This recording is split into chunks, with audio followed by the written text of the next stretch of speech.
Hello everyone, आप सभी का एक बार फिर से द कंप्यूटर वर्ल्ड में हार्दिक स्वागत है।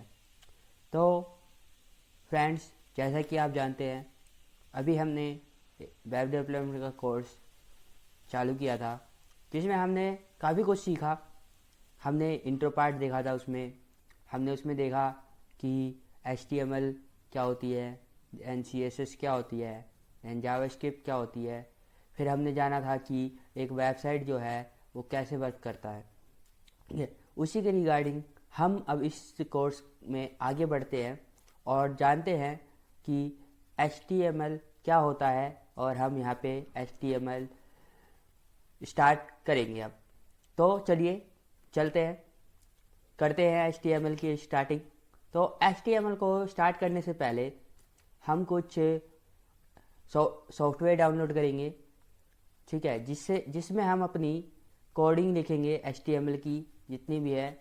आप कह रहे होगे, आपको लग रहा होगा कि HTML की कोडिंग लिखेंगे, सॉफ्टवेयर डाउनलोड करेंगे, उसमें इसका क्या मतलब। बल्कि हम तो HTML की कोडिंग नोटपैड में भी लिख सकते हैं।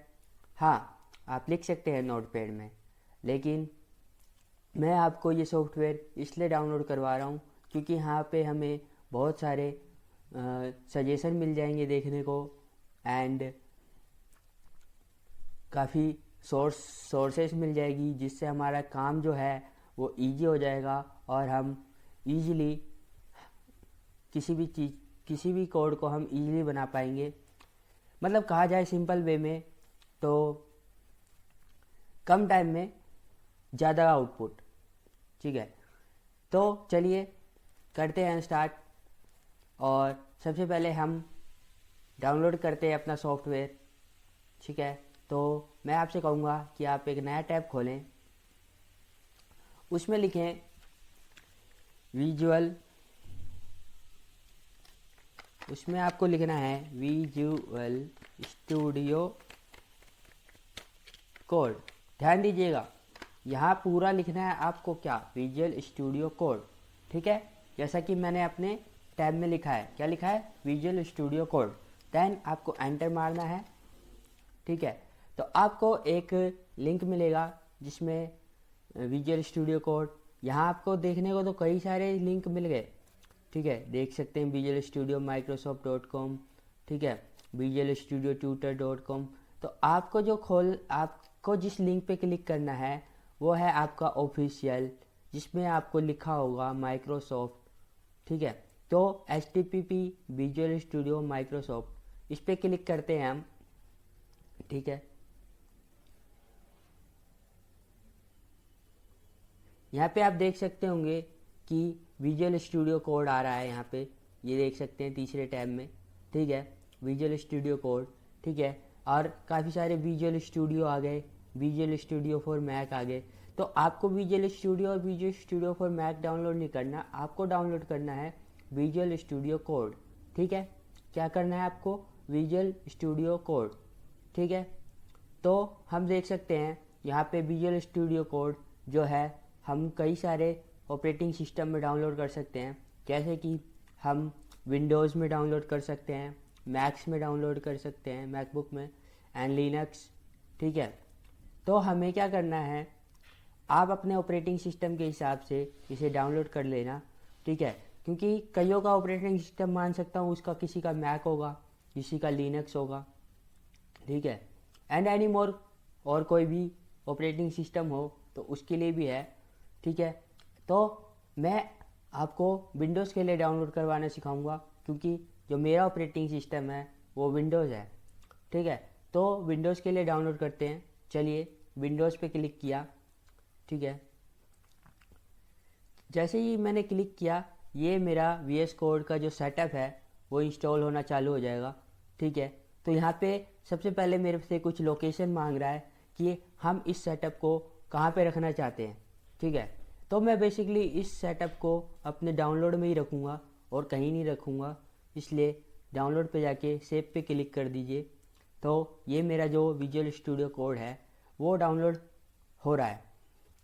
ठीक है, तो जब तक कि हमारा सेटअप डाउनलोड होता है हम जान लेते हैं कि आखिर मैंने आपको ये VS कोड क्यों इंस्टॉल करा है और ये VS कोड है क्या।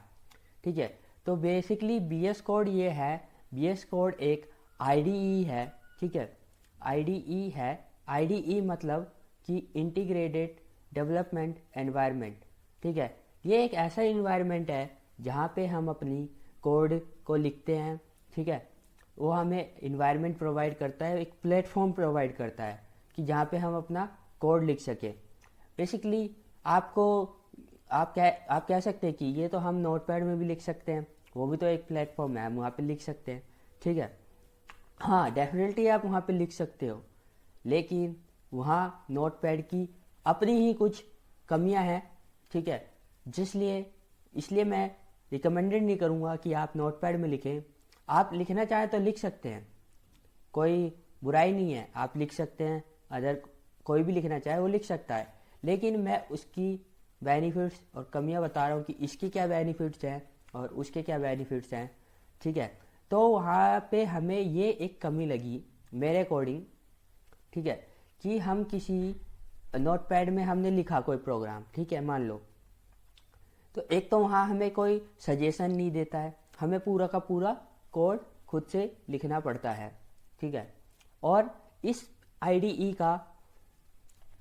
आईडीई में हमें सजेशन मिल जाएंगे टाइम टू टाइम। ठीक है, हमें बॉयलर प्लेट मिल जाएंगे ताकि हमें किसी भी चीज़ को पूरा ना लिखना पड़े, हमें सजेशन मिलेंगे।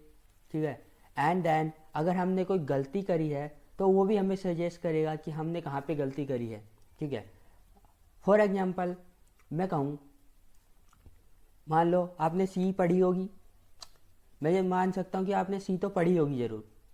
आप HTML का वेब डेवलपमेंट का कोर्स सीखने आए हो तो आपने सी लैंग्वेज तो डेफिनेटली पढ़ी होगी।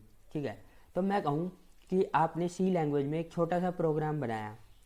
मान लो आपने 2 नंबर्स को ऐड करने का ही एक प्रोग्राम बनाया। ठीक है, आपने ये छोटा सा प्रोग्राम नोटपैड में लिखा। ठीक है, और एक IDE में लिखा। ठीक है, तो नोटपैड में आपने लिखा, मान लो आपने कहीं पे सेमीकोलन लगाना छोड़ दिया। ठीक है, IDE में भी छोड़ दिया। ठीक है, लेकिन अब हम इस सेमीकोलन हमने कहाँ पे नहीं लगाया है, तो हम इजीली पता कर पाएंगे। हाँ, हम पता कर लेंगे नोटपैड में भी और IDE में भी, क्योंकि हमारा प्रोग्राम क्या है, छोटा। ठीक है, छोटा है तो हम इजीली पता कर लेंगे। ठीक है, और IDE में तो हमें पता लग ही जाएगा क्योंकि वो हमें सजेशन दे देगा कि हमने कहाँ पे सेमीकोलन छोड़ा है। ठीक है, तो जब आप कोई बड़ा प्रोग्राम लिखोगे, मान लो मैंने बोला कि 3x3 ऑर्डर की एक मैट्रिक्स है, 2 मैट्रिक्स है 3/3 की, और उनका मैट्रिक्स मल्टीप्लिकेशन कर दो। ठीक है, अब ये प्रोग्राम लंबा हो गया, थोड़ा लंबा हो गया, ज़्यादा लंबा भी नहीं बट लंबा हो गया। ठीक है, अगर हमने इसमें गलती करी है तो क्या हम इजीली नोटपैड में पता लगा पाएंगे? नहीं लगा पाएंगे, क्योंकि हमें एक एक लाइन देखना पड़ेगा। जब हम एक एक लाइन को देखेंगे तो हमारे इसमें टाइम कितना जा रहा है, ये भी तो देखो आप कि इसमें हमारा एक एक लाइन को चेक करने में हमारा टाइम कितना जा रहा है। हमारा टाइम तो जा रहा है बहुत ज़्यादा। लेकिन IDE में क्या है, IDE में हमें ये बेनिफिट मिल जाएगा कि हमने जहाँ भी कहीं किसी भी लाइन में हमने सेमीकोलन या कई अदर एरर किया है, मिस्टेक करी है अदर, तो वो हमें सजेस्ट कर देगा कि आपने इस वाले लाइन में को इस वाली रो में आपने गलती करी है। ठीक है, तो हम वहाँ पे जाके डायरेक्टली उस गलती को सुधार लेंगे। तो यही बेनिफिट है कि हमें इसमें थोड़े से सजेशंस मिल जाते हैं। हमें यहाँ पे एरर मिस्टेक हमने करी है तो हमें कंपाइलिंग के टाइम पे वो बता देता है कि हमने कहाँ पे एरर मिस्टेक करी है। ठीक है, तो वही है इन दोनों की बेनिफिट्स एंड कमियाँ। ठीक है, तो चलते हैं, जैसे कि हमने अभी विजुअल स्टूडियो डाउनलोड करवाया था, देखते हैं हमारा विजुअल स्टूडियो का जो सेटअप है वो कितना डाउनलोड हो गया है। तो यहाँ देख सकते हैं कि हमारा जो सेटअप है वो डाउनलोड हो चुका है। तो अब हम इस सेटअप को अपने सिस्टम में इंस्टॉल करते हैं। तो चलिए यहाँ पे आपको राइट क्लिक करना है और ओपन पे क्लिक करना है। ठीक है, हमारा जो सेटअप है वो ओपन हो रहा है। तो आप देख सकते हैं कि हमारा जो सेटअप है उसका IDE का जो सेटअप है वो डाउनलोड हो चुका है और हम अब इसको इंस्टॉल करने वाले हैं। तो सबसे पहले आप देख सकते हैं आपकी स्क्रीन पे ऐसा पॉपअप आ गया होगा, ठीक है, जिसमें सेटअप लिखा है माइक्रोसॉफ्ट विजुअल स्टूडियो कोड का। ठीक है, तो यहाँ देख सकते हैं कुछ लाइसेंस एग्रीमेंट है, इसको हम पढ़ लेते हैं जल्दी से और आई एक्सेप्ट द एग्रीमेंट पे क्लिक कर देते हैं। फिर आगे बढ़ते हैं, आपको करना है नेक्स्ट। ठीक है, और इसके बाद आपकी कुछ पाथ्स पूछेगा। ठीक है, कि यहाँ देखिए लिखा होगा add open with code action to Windows explorer 5 context menu. तो हम इस पे इसके चेक बॉक्स पे चेक कर देंगे। ठीक है, and open with code action to window explorer directory context menu, इसके चेक बॉक्स पे भी हम क्लिक कर देंगे। ठीक है, and register code as the editor for supported file types, तो इसके चेक बॉक्स पे भी हम क्लिक कर देंगे। और ऐड टू पार्ट पे तो आपको डेफिनेटली चेक करना है। इससे क्या बेनिफिट्स होगा आपका, जो भी आपको इसका पाथ अगर आपको खुद से बनाना नहीं पड़ेगा एक तो, ठीक है, एंड ये ऑटोमेटिक ही इसका पाथ आपके सिस्टम में ऐड हो जाएगा। ठीक है, और अगर आपको डेस्कटॉप पे भी आइकन चाहिए तो आप उसके लिए भी इसके चेक बॉक्स पे क्लिक कर सकते हैं एंड देन आपको नेक्स्ट करना है। ठीक है, एंड देन आपको इंस्टॉल करना है। ठीक है, जब तक आप देख सकते हैं कि यहाँ पे प्रिपेयरिंग टू इंस्टॉल लिखा आ चुका है। Setup is operating to install visual studio code on your computer. तो हमारे कंप्यूटर में जब तक ये इंस्टॉल हो रहा है तब मैं कहूँगा हम चलते हैं एक बार अपने डेस्कटॉप पे। ठीक है, अपने डेस्कटॉप पे, और यहाँ पे हम एक फोल्डर क्रिएट करेंगे। ठीक है, तो चलिए करते हैं एक अपना फोल्डर क्रिएट। ठीक है, तो हम इस फोल्डर का नाम रख देते हैं कुछ भी, XYZ कुछ भी रख देते हैं। ठीक है, तो मैं अभी के लिए फ़िलहाल इस फोल्डर का नाम रख देता हूँ कंप्लीट वेब डेवलपमेंट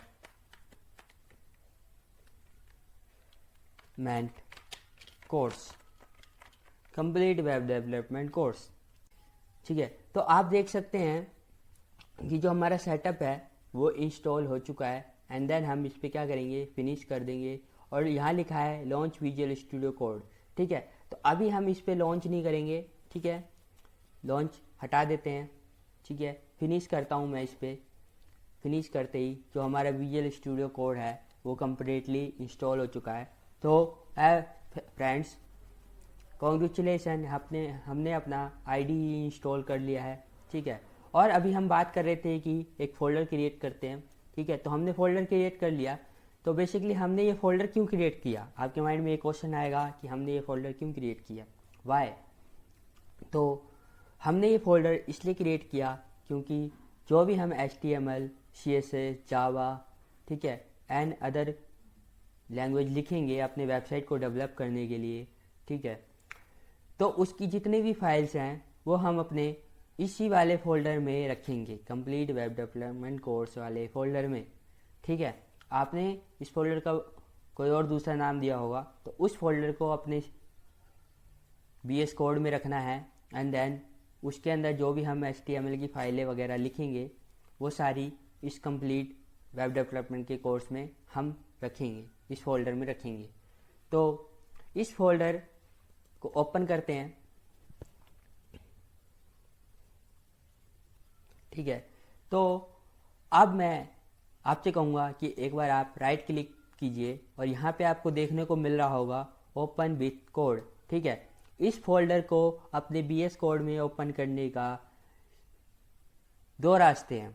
ठीक है, एक पहला रास्ता जो आप राइट क्लिक कीजिए, ओपन विथ कोड में जाके इसको खोल लीजिए। ठीक है, एंड देन दूसरा रास्ता आपके पास ये है कि आपको अपने विजुअल स्टूडियो कोड को ओपन करना है। ठीक है, ओपन करना है, देन वहाँ पे फोल्डर सेलेक्ट करने का, ओपन फोल्डर करने का ऑप्शन आ रहा होगा, उस पर क्लिक करना है। ठीक है, तो जैसे ही मैंने अपना विजुअल स्टूडियो कोड खोला, ठीक है, तो यहाँ पे ऑप्शन नहीं दिख रहा, नहीं दिख रहा है ओपन फोल्डर, ठीक है। क्या दिख रहा है आपको? ओपन फोल्डर, ठीक है। तो यहाँ पे आपको जाना है, ओपन फोल्डर पे क्लिक करना है, ठीक है।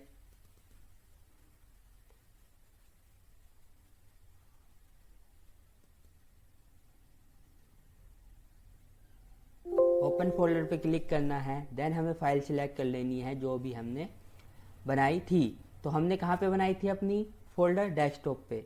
तो चलिए चलते हैं डेस्कटॉप पे और देखते हैं। यहाँ पे फोल्डर है कंप्लीट वेब डेवलपमेंट कोर्स का फोल्डर दिख रहा है मुझे, ठीक है। इसको सिलेक्ट करना है, देन सिलेक्ट फोल्डर पे क्लिक कर देना है आपको, ठीक है। और ये पॉपअप मेरे पास आया, do you want to save your work space configuration as a file. ये पॉपअप मेरे पास क्यों आया? ये पॉपअप आपके पास नहीं आएगा जब आप first time visual studio code को ओपन करेंगे। तो ये ऐसा पॉपअप आपके पास नहीं आएगा जब आप ओपन फोल्डर पे क्लिक करेंगे। मेरा इसलिए आया इस पे क्योंकि मैंने यहाँ पे पहले से ही अपने 2 फोल्डर खोल रखे थे। एक में अपने कुछ प्रोग्रामिंग फोल्डर हैं, and let's learn C programming folder है, ठीक है, क्योंकि मैं वर्क कर रहा था इस पर। और ये मेरा विजुअल स्टूडियो कोड जो है पहले से ही मेरे सिस्टम में डाउनलोड था, ठीक है। तो जो भी फाइल्स हैं ये ऑटोमेटिक जैसे ही आप नया फोल्डर खोलेंगे, ये आपकी दोनों फाइल जो हैं खुली होगी। अगर कोई सी, अगर आप भी पहले से ही इस फोल्डर, इस विजुअल स्टूडियो कोड के सॉफ्टवेयर को चला रहे होंगे, तो आपने भी, जाहिर सी बात है, आपने भी कुछ फोल्डर्स खोले होंगे। तो आप अगर नया फोल्डर खोलेंगे तो ये वाला फोल्डर जो है बंद होएगा। उससे पहले आपके पास ये पॉपअप मैसेज आएगा कि आपने जो अपना वर्क स्पेस खोल रखा था, क्या आप उसको सेव रखना चाहते हैं या फिर आपको उसको सेव नहीं रखना है। अगर आपको सेव नहीं रखना है उस फाइल को, ठीक है, फोल्डर को, तो आप डोंट सेव पे क्लिक कर सकते हैं। अगर आपको सेव रखना है उस फोल्डर को तो आप सेव पे क्लिक कीजिए, ठीक है।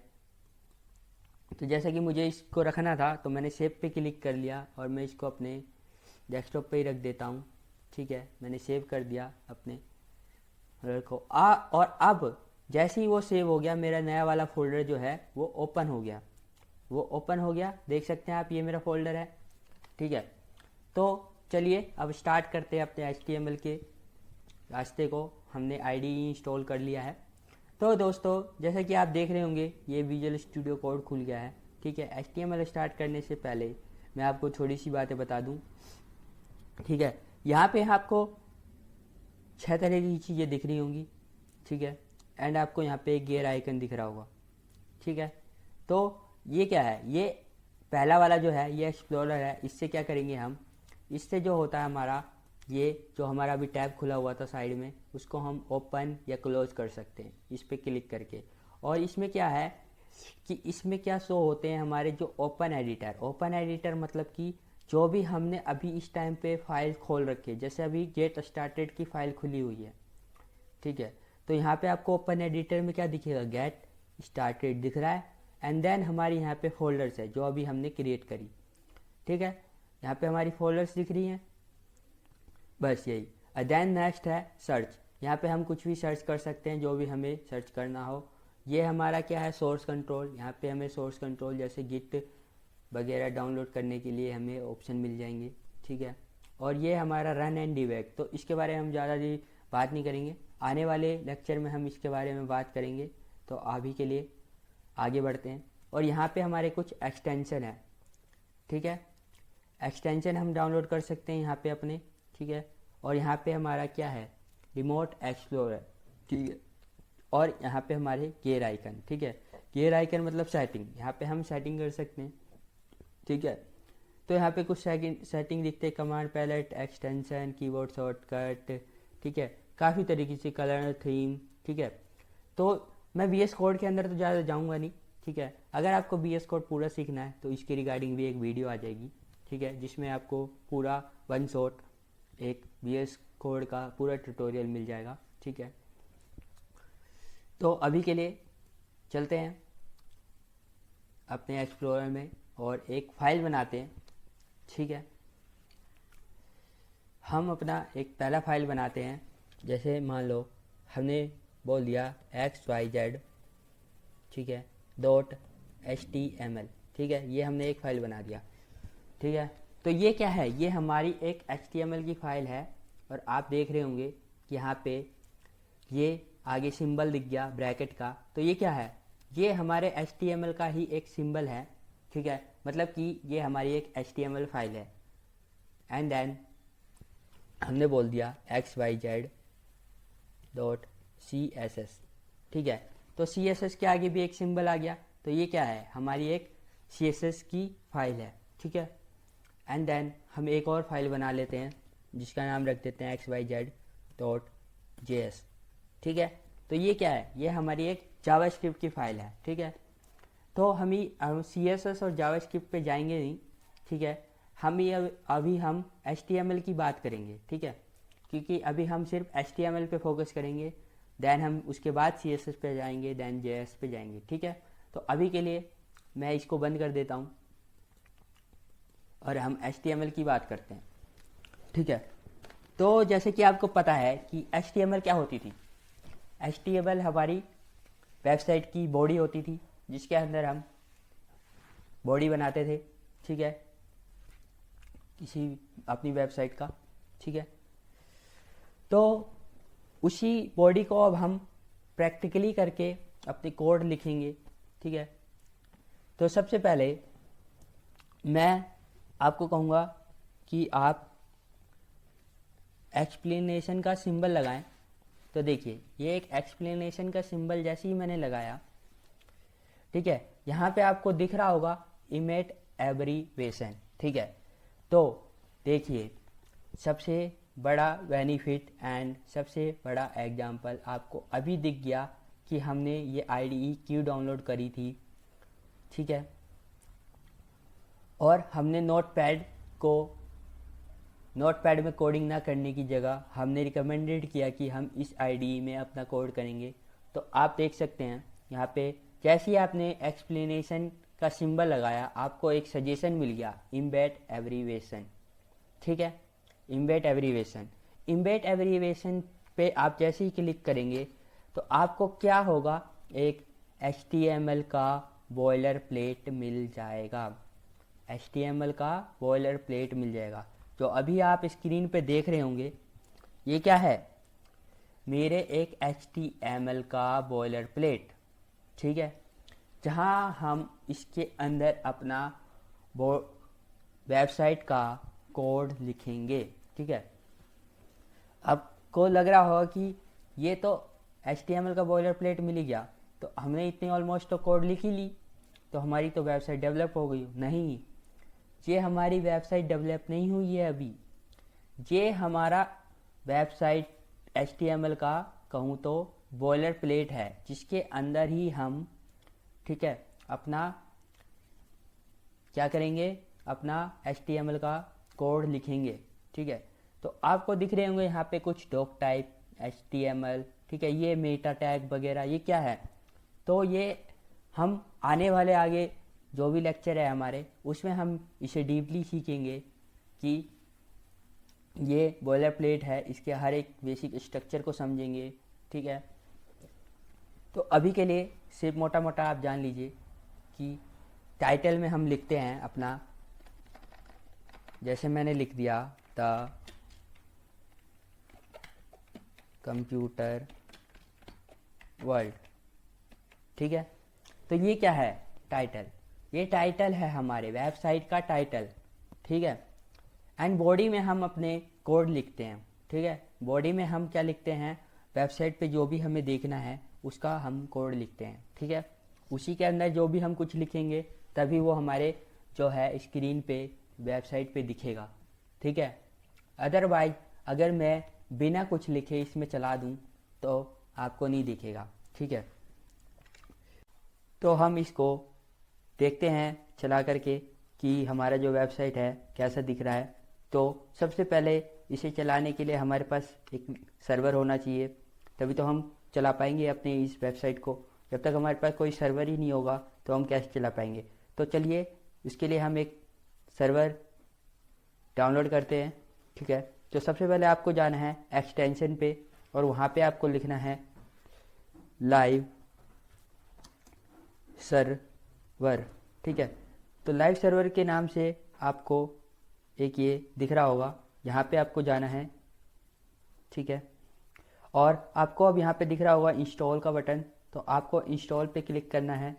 देन आपका ये जो लाइव सर्वर है ये इंस्टॉल होना चालू हो जाएगा। जैसे कि देख रहे हैं आप इंस्टॉल भी हो चुका है। तो जैसे ही लाइव सर्वर इंस्टॉल होता है आपको एक कॉर्नर में एक बटन मिलेगा देखने के लिए गो लाइव का।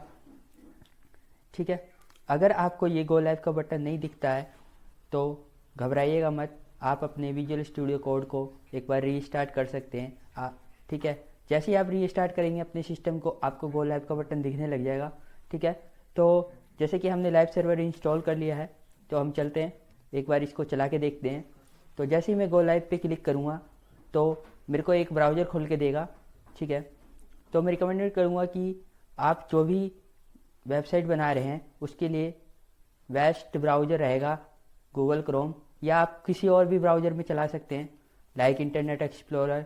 ठीक है, तो मैं इसे क्रोम में चला रहा हूँ। तो देख सकते हैं कि जैसे हमने लाइव सर्वर पे क्लिक किया तो हमारा जो वेबसाइट हमने बनाया था वो ओपन हो गया है। तो अभी आप देख रहे होंगे स्क्रीन में हमें कुछ नहीं दिख रहा।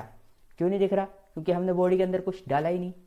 जब तक हम बॉडी के अंदर कुछ डालेंगे ही नहीं तो हमें क्या दिखेगा?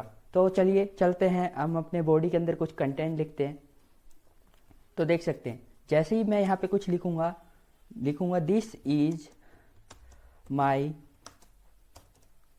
First HTML code for develop a website. ठीक है, जैसे ही मैंने इस पे लिखा तो अब देख सकते हैं आप, जैसे ही मैं अपने ब्राउज़र पे जाऊंगा आप देख सकते हैं इसको जैसे ही मैं रीलोड करूंगा तो अभी यहाँ पे कुछ नहीं दिख रहा है क्योंकि हमने इसको सेव नहीं किया है। ठीक है, जैसे ही हम इस फाइल को सेव करेंगे, ठीक है, तो अब देख सकते हैं अब आपको यहाँ पे दिखने को मिल रहा है this is my first HTML code for develop a website.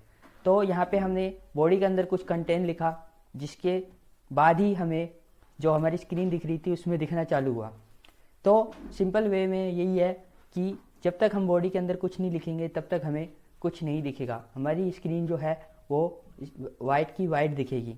और टाइटल जो होता है हमारा वो टाइटल के लिए होता है, जैसे कि आप देख सकते हैं कि हमारे यहाँ टाइटल दिख रहा है द कंप्यूटर वर्ल्ड। ठीक है, तो अब मैं आपको इसके बारे में आगे बताऊंगा ज़्यादा। तो कुछ इस ख़त्म करने से पहले मैं कुछ आपको भी VS कोड के सेटिंग्स के बारे में बताना चाहूँगा। तो देख सकते हैं जैसे कि मैंने अभी देखा हमने कि हमें इस फाइल को चलाने के लिए सबसे पहले हमें इसको सेव करना पड़ा। ठीक है, तो इसे सेव हमें ना करना पड़े, ये ऑटो सेव हो जाए, तो चलते हैं हम अपनी सेटिंग पे। तो ये दिख रहा होगा गेयर का बटन आपको, तो ये क्या है? हमारी सेटिंग है। तो यहाँ पे देखते हैं हमारे पास कुछ सेटिंग आ रही है। ठीक है, तो सेटिंग हमें दो तरह की सेटिंग दिख रही होगी, एक यूजर सेटिंग, एक वर्क स्पेस सेटिंग। ठीक है, यूजर सेटिंग मतलब वो सेटिंग जो हमारे सिस्टम में यूजर है उसके लिए सेटिंग, और वर्क स्पेस सेटिंग वो जो हम जिस फाइल पर हम वर्क कर रहे हैं उसके लिए सेटिंग। ठीक है, तो यूजर सेटिंग से बेनिफिट ये है कि जैसे हम इसमें सेटिंग करेंगे जो भी वो हमारे ऑल फाइल्स पे लग जाएंगे। जैसे अगर हम पाइथन में वर्क कर रहे हैं तो पाइथन के लिए सेटिंग, ठीक है, एंड सी पे वर्क कर रहे हैं तो सी के लिए सेटिंग। लेकिन जब हम वर्क स्पेस में हम कहेंगे कि हमें ये वाली सेटिंग सिर्फ अपने पाइथन के लिए लगानी है या सी के लिए लगानी है या HTML के लिए लगानी है, तो उसी पार्टिकुलर साइट के लिए ही वो सेटिंग होएगी। ठीक है, तो ये है यूजर और वर्क स्पेस सेटिंग में डिफरेंस। तो सबसे पहले हम यूजर सेटिंग कर लेते हैं। तो देखते हैं यहाँ आपको एक ऑटो सेव का, अभी जैसे मैंने बोला कि आपको Ctrl+S करके ही सेव करना पड़ा। क्यों? क्योंकि हमारा ऑटो सेव जो था वो ऑन नहीं था, वो ऑफ था। ठीक है, जैसे ही अब मैं इस सेटिंग पे ऑन करूँगा इसको, ऑन फोकस चेंज, ठीक है, तो मेरी जो सेटिंग है ऑटो सेव की वो ऑन हो जाएगी। तो जैसे मैं अब देखो कुछ भी लिखूँगा HTML में, ठीक है, जैसे मैंने कुछ भी लिखा द कंप्यूटर वर्ल्ड, ठीक है, तो ये आपको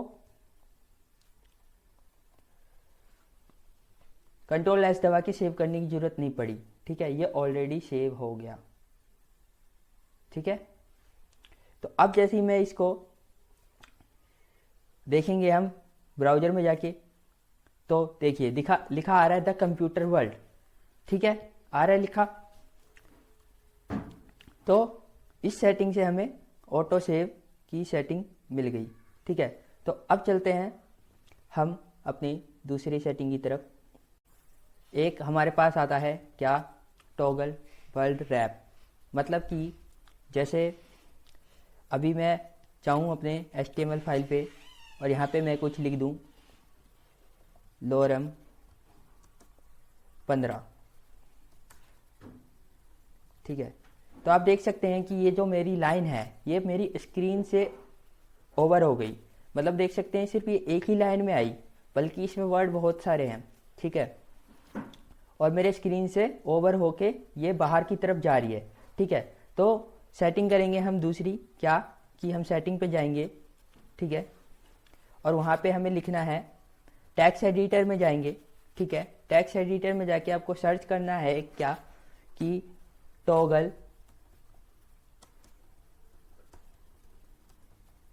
या आपको लिखना है सीधे वर्ड रैप, ठीक है। तो देख सकते हैं आपको यहाँ पे वर्ड रैप का ऑप्शन आ रहा होगा, ठीक है। तो यहाँ पे एडिटर वर्ड रैप में आपको क्या करना है, इसको ऑफ की जगह ऑन कर देना है, ठीक है, ऑफ की जगह क्या कर देना है, आपको ऑन कर देना है। जैसे ही आप इसको ऑन कर देंगे, ठीक है,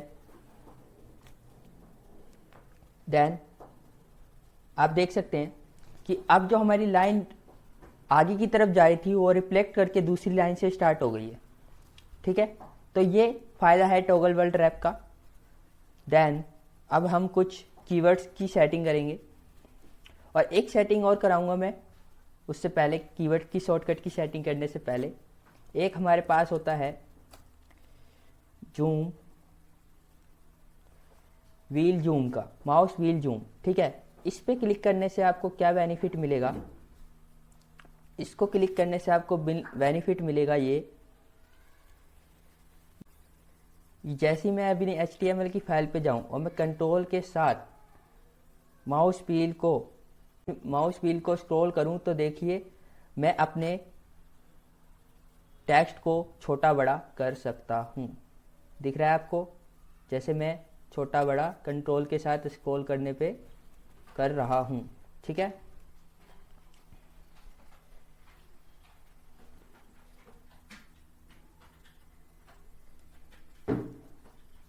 देन चलते हैं हम अपने कीवर्ड शॉर्टकट की सेटिंग पे, ठीक है। तो जैसे हमारे यहाँ कीवर्ड शॉर्टकट की सेटिंग दिख रही है, ठीक है, तो इसमें मैं आपको दो सेटिंग करवाऊँगा, ठीक है। पहली सेटिंग कि मुझे अगर किसी लाइन को तुरंत बाद कॉपी करना है, ठीक है, तो मैं एक शॉर्टकट बनाऊं जिससे वो रेप्लिकेट हो जाए ऊपर और नीचे दोनों तरफ, ठीक है। तो जैसे देखते हैं,